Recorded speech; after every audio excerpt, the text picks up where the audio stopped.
Ba-ba.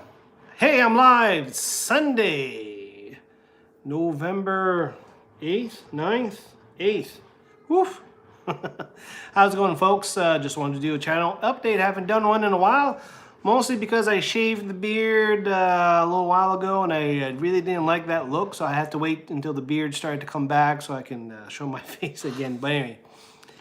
All right, this is a noisy household today. The girls are downstairs doing their crafts, but I decided to just do a quick update video on a few things, answer some of the questions that were posted on the channel, and I have a big reveal.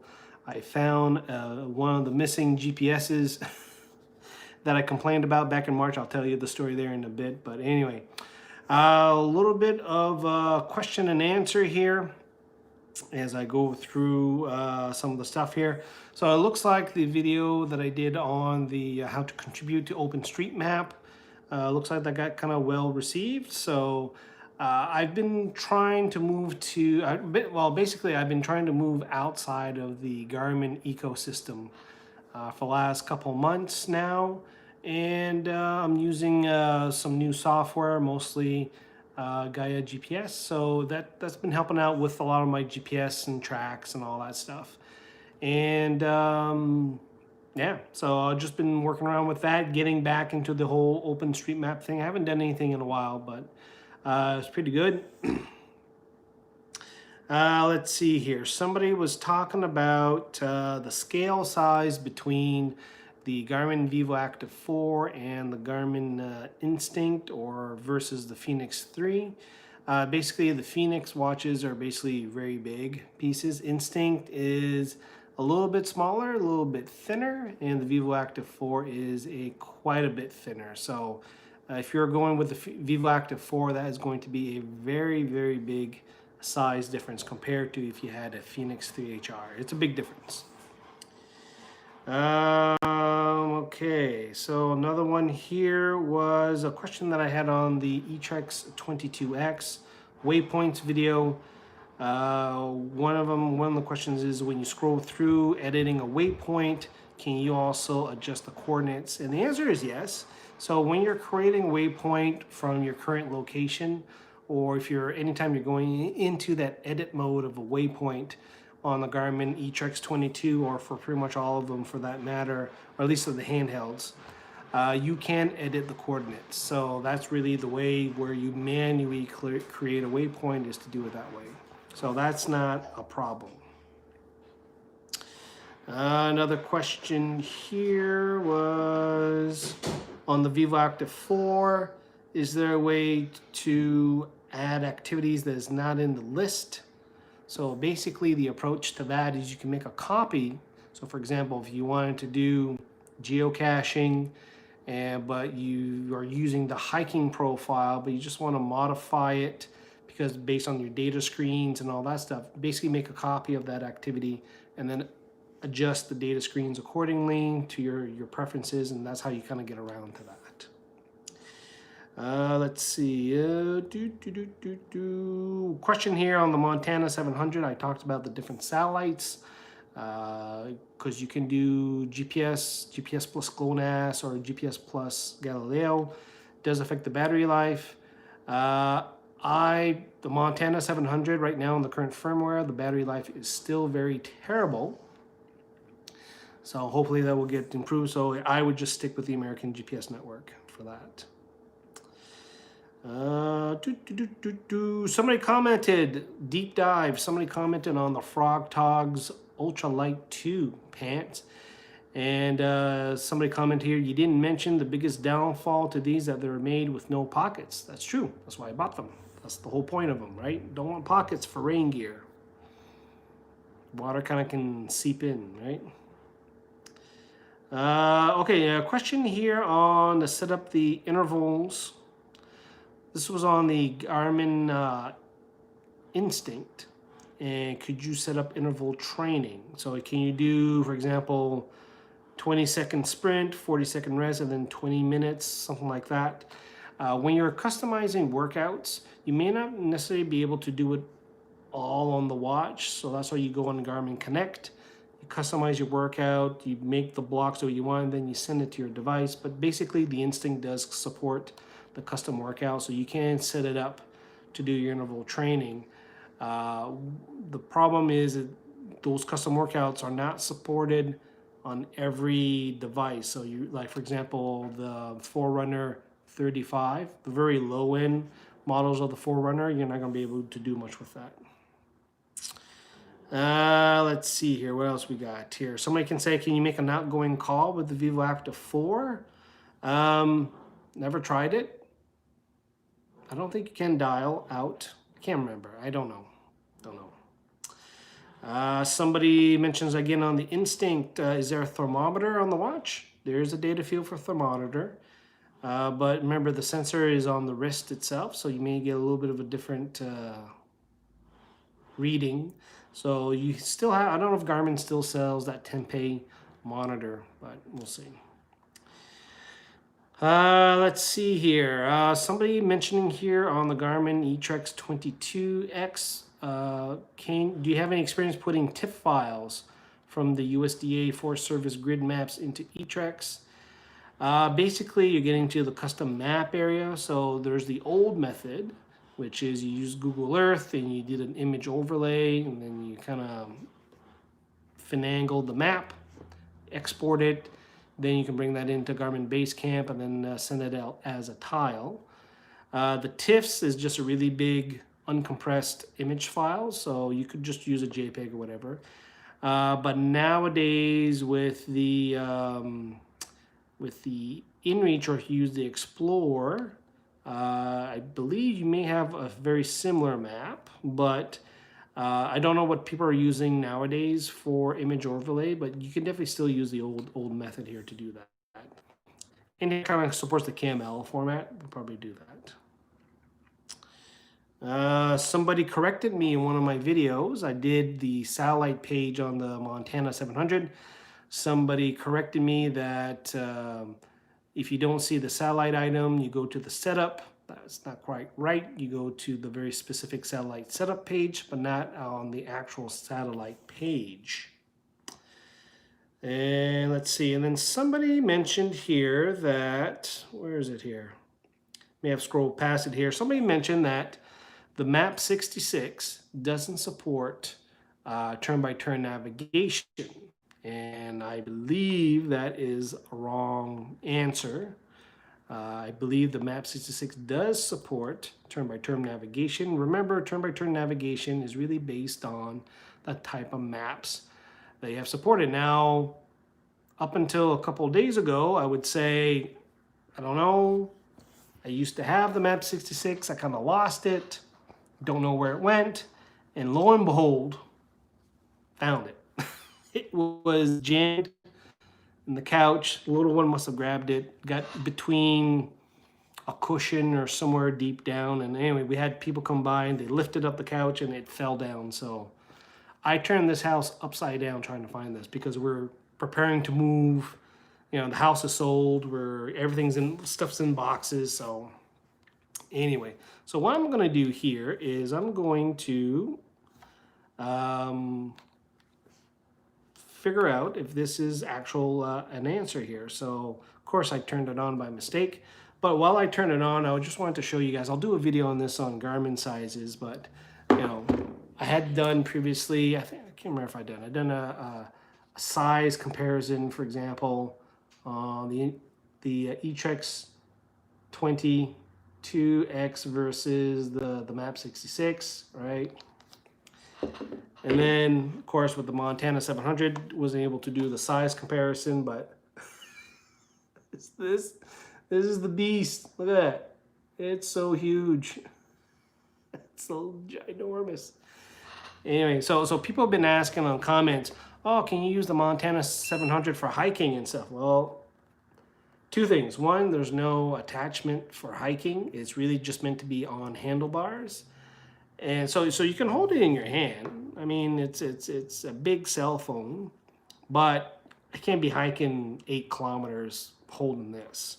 Rather have this, got the carabiner clip attachment, and much nicer to carry around with. So yeah, so if you wanted to see a side, I'll do a video on this later on. But But anyway, so the Montana has the Garmin Active map, and I had mentioned also in the video, one of the different videos, is that the routing or the navigation isn't highway driving. It's really meant for off-road navigation. So I took out the SD card that I had here in the Map 66. So again, the comment that I received was the Map 66 does not do turn-by-turn navigation. And I don't know if this person is from Europe or North America, because the map products are a little bit different. But what I want to do here is to turn it back on. I'm going to use the default maps and see what kind of turn-by-turn navigation this thing will do. So while this boots up, take a look here if there's any comments coming through as I drink my my Sunday afternoon drink, which is Baltic Porter aged in rum barrels.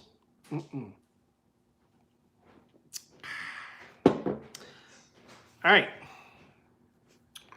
what we got going on here? So it's booting up again, and let me turn on the map, because I had turned off all the base layers. So turn that on. So I turned on basically two maps. So these are the base layer and the Topo North America version 2. Right, gives you that. And I've done a video on this back in February on this. So basically what I'm going to do here is I'm going to do find, and I'm going to pick a city. Let's do cities, and I'll do a nearby city, and we'll see if it goes on the highway, see what type of navigation it does. So let me do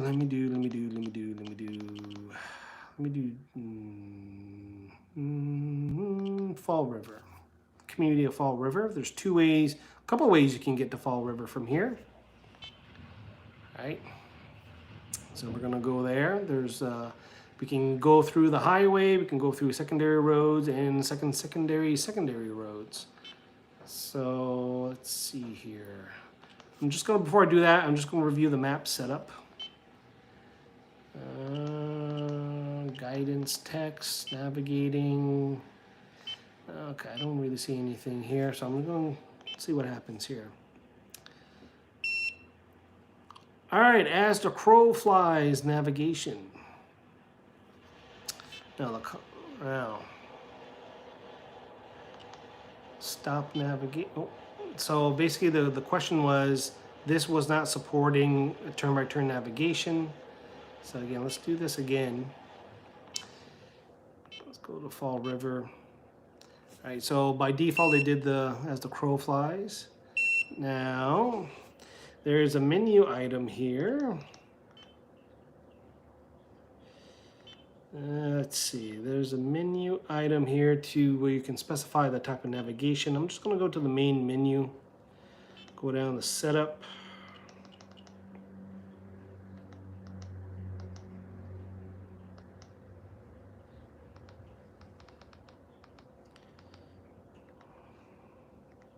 See, there's something in here that I can do.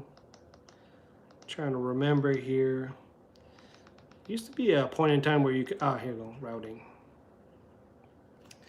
All right, so what happened was I went under setup, went under routing. Activity, it's set for mountain bike. And of course I can set it up to a whole bunch of stuff. So I'm just gonna change it back to prompt. The calculation method is set to prompt, but you can do based on activity. And I think that's the key here, is what activity profile you have set up here. And then third option, lock on road, yes or no. So I'm gonna leave it on no. So what I'm gonna do here, go back to map. And I'm just gonna stop navigation. And now let's do this again. This is very interesting YouTube stuff, content, I'm telling you. So now it's prompting the type of navigation that we want to do. So we were doing mountain, this had the mountain biking profile. Actually, before I do that, let me switch over to my activity profile. And I think this is really the thing here, whether or not, let's do profile and change this to, so you have different hike, bike, all cycle, all this stuff, climb. So I'm gonna change it to, I'll just leave it to a hiking profile, right? Hit find, let's go find Fall River. Let's navigate, it's calculating. Okay, I gotta do that menu because I changed profile again. Routing. Right, I'm going to the system routing. That's for the straight line as the crow flies. Minimize time, distance, prompted. Change it to prompt. And now, let's do this again. All right, if I do menu, stop navigation. All right, here we go. Gonna prompt. Minimize time, distance or ascent, so minimize distance. See what happens here. There you go. So this does not appear. This comment was correct. Does not appear to support turn-by-turn navigation using the preloaded maps. So let's turn it off. So I think that's really the point I was making here, and that's the point I was making. Now, on the Montana 700, it uses the Topo Active. Now, I'm gonna have to play around with this a little bit more because this is the Topo North America version 2. Tend to remember that used to be routable. Kind of curious now that it's not working. So what I'm gonna do, I'm gonna put in my SD card slot. This is the back road maps for Canada. I believe these are routable. Should be. And this card, there we go. This is, okay. Let's see if this works. My theory is that based on the map product, you will either have maps. It's the maps that support the navigation, right? That's what I'm trying to get at. So if you have preloaded maps on your device that doesn't support turn-by-turn navigation, then you won't be able to do turn-by-turn navigation. But you have maps that does support turn-by-turn navigation, you will have navigation. So I'm just here on the GPS maps here. And I do have, again, this is from Backroad Map Books. This is the Atlantic Canada map, or Eastern Canada, I forget which one I got. And this should have some routable stuff. So what I'm gonna do here, right? So I'm gonna go under Map Setup, Configure Maps, and whoa, where is it? Whoa, what's going on here? How come it didn't pick it up? Features.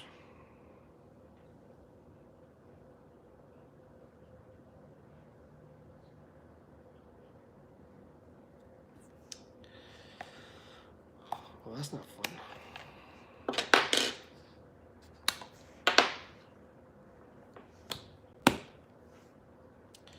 What happened there, huh? So yeah, it's funny. So back when COVID, we were doing our spring break when we were doing, right before COVID, and we had to cut our spring break short because everything was shutting down.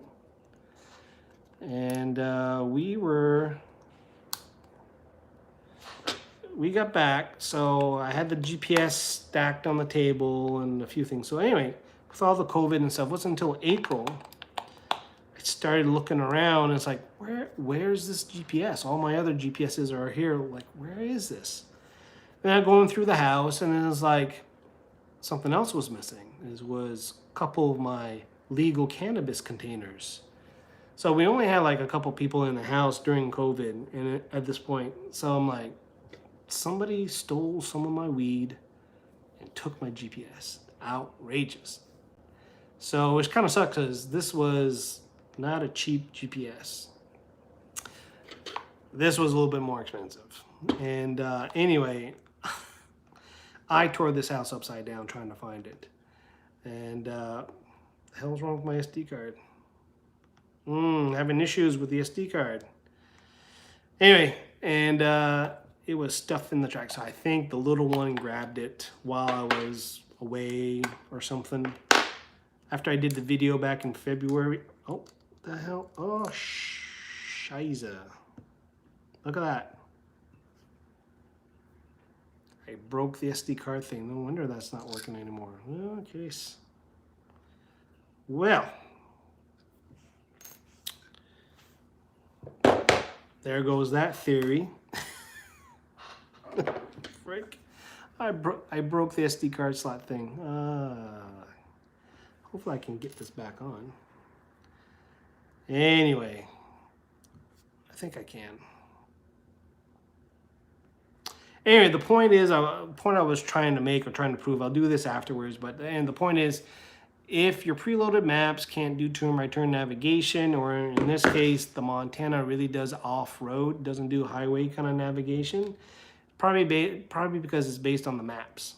And if you load a different type of map, like on an SD card, on the device that doesn't do the turn-by-turn navigation, or if you turn that on, turn the other maps off, you should be able to do turn-by-turn navigation.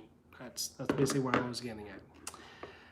Anyway, that is basically it, what I wanted to do today. So now that I broke my SD card slot thingy on my GPS, I gotta go see if I can fix this.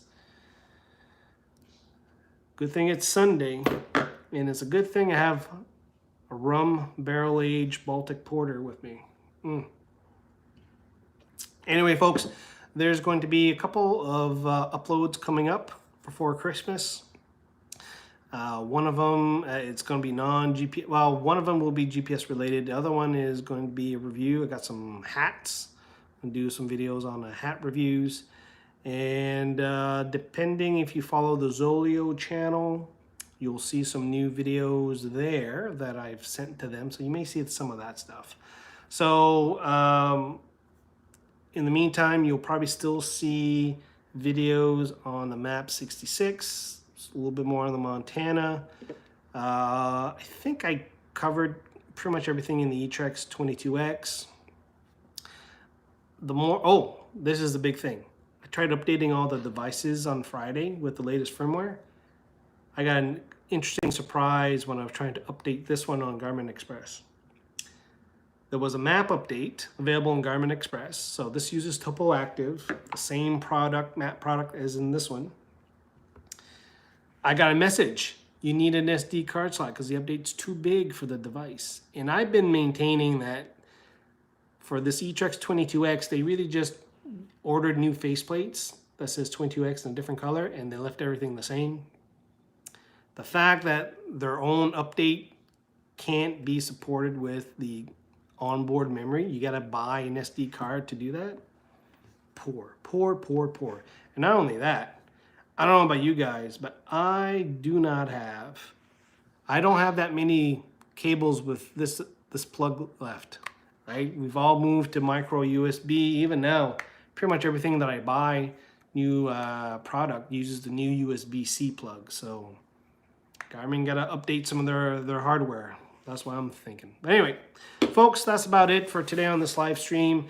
Did a live stream yesterday, a shaky cam, blurry outdoor hike, backcountry hike. So I did the first 45 minutes of the hike, and I forgot my Steadicam rig. It's sitting right there next to me, 2 feet that way. Forgot it when I got out of the truck. Yeah, it was wet. It was slippery. And I don't think the Steadicam would have helped would have helped much anyway. Anyway, that's about it. The girls are doing their crafts downstairs. We are, like I said, we sold this house a couple months ago. We're part of the terms is we're here for a little bit until the new house is built. We finished doing the electrical walkthrough a couple weeks ago, and I think the electrical is pretty much done. And I think now is just the last part of the house building here. So we're talking with the mortgage guy, and rates are looking good. We're about to book the movers, and we'll probably have to be very careful about getting more junk in this house because we spent quite a few, the first half of the COVID lockdown, trying to purge all this junk that was in the house. I don't want to be, it's very easy to get stuff moved up. Anyway, bought a new Wi-Fi router, got the new Eero 6 mesh Wi-Fi router, Wi-Fi whatever it is. So it has the base station there, it has an extender, which we have it upstairs, and wherever you are in the house, it will seamlessly switch between the signals. Works pretty sweet. Big difference in performance. I had a 7-year-old Wi-Fi router, and yeah, the upload speeds totally changed. We have our internet package. It's called the 5100 with Bell here in Canada, so it's 100 down, 100 up. I was not getting that at all close, but now with the new router, everything's changed. So we're meeting those bandwidth limits whatsoever. How things are going there, little one? Good? All right. Did you break anything yet? No? Or paint. Oh, painting. Oh, okay. All right. Anyway, folks, that's it. Say bye-bye, Alexa. Why? Why? Because there's people watching. Just say bye. Bye. Bye.